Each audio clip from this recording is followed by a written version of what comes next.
प्रश्न अड़ जाता है। कई लोग हमारे पास में आकर प्रश्न करते हैं, आप कहते हो 50 साल की स्त्री हो गई उसको बच्चा कैसे हो सकता है? कई लोग कह देते हैं कि जब उसका रजो धर्म ही नहीं आ रहा तो उसको बच्चा कैसे हो सकता है?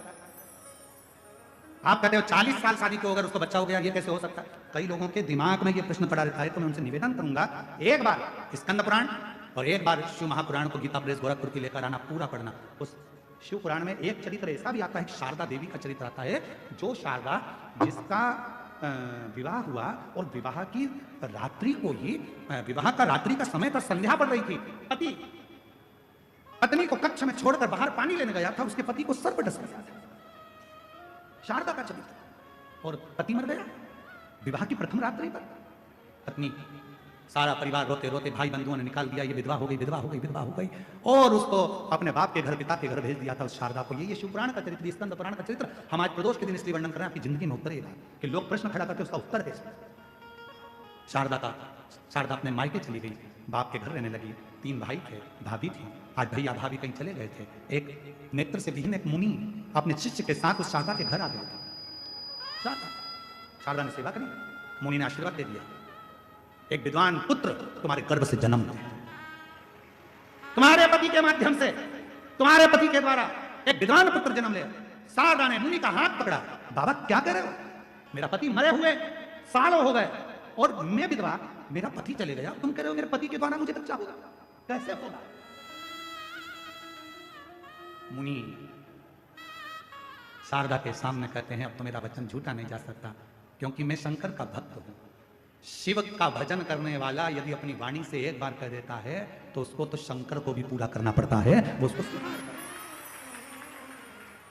शिव को भजने वाला यदि अपने मुख से एक बार कह दे, कई लोग कहते हैं आप कह दे तो ऐसा हो गया, आप कह दे तो वैसा हो गया, आपकी बात शंकर जी रख लेते। शंकर का भक्त यदि कुछ कहेगा तो उसकी लाज देवाधिदेव महादेव को रखना ही पड़ेगा, रखना पड़ेगा। अब तो ये सिद्ध होगा, शारदा ने पांव पकड़ लिए, अगर ये सिद्ध होना है तो तुम्हें मेरा गांव छोड़कर नहीं जाना है। मैं जानना चाहती हूं, क्या मेरे पति मरकर चले गया और उसका गर्भ मुझे ठेल जाएगा?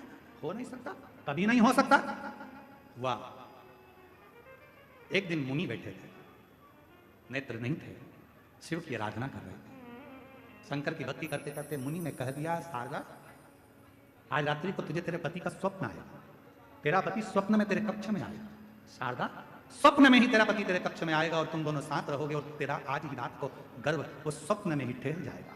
और शारदा के हाथ में शंकर का चढ़ा हुआ जल मुनि ने दे दिया, जल का आत्मन शारदा ने कर लिया। रात्रि को स्वप्न में पति आया और शारदा का गर्भ ठहर गया। पूरे नगर के लोग थू-थू करने लगे, ये विधवा होकर, बेधव्य होकर इसका गर्भ कैसे ठहर गया?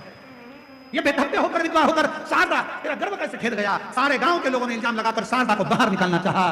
तब मुनि ने कहा, इसको बाहर मत निकालो, इसका प्रमाण भी शिव ही देंगे। चलो शंकर के मंदिर में। शंकर की एक बेलपत्र को मुनि ने उठाया, बेलपत्र की डंडी को पकड़कर कहा, बाबा आपको आना पड़ेगा, शारदा के लिए प्रमाण देना पड़ेगा। बेलपत्र में से आकाशवाणी होने लगी, मैं कालाधिपति महाकाल वचन देता हूं, शारदा के गर्भ में जो बच्चा है वो उसके पति का है। स्वप्न में मुनि का दिया हुआ वचन मैंने पूरा करा।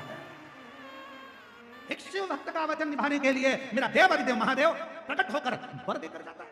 लोग कहते हैं शिवपुराण से मिलता क्या है? शंकर जी की कथा में वो सियोर वाला महाराज आता है, कथा कहता है और लोग उसकी बात मान लेते हैं, लोगों की नौकरी लग जाती है, लोगों के कैंसर मिट जाते हैं, लोगों का दुख मिट जाता है। आखिर वो सियोर वाला महाराज कथा कहता है तो उसकी कथा में सब क्या है? कुछ नहीं है सियोर वाले महाराज की कथा में, क्योंकि सियोर वाला महाराज शिवपुराण बांचता ही नहीं है। कथा तो महादेव खुद आकर बांचते हैं और उनकी वाणी बोलती है, उनकी वाणी बोलती है, क्या हम नहीं बोलते?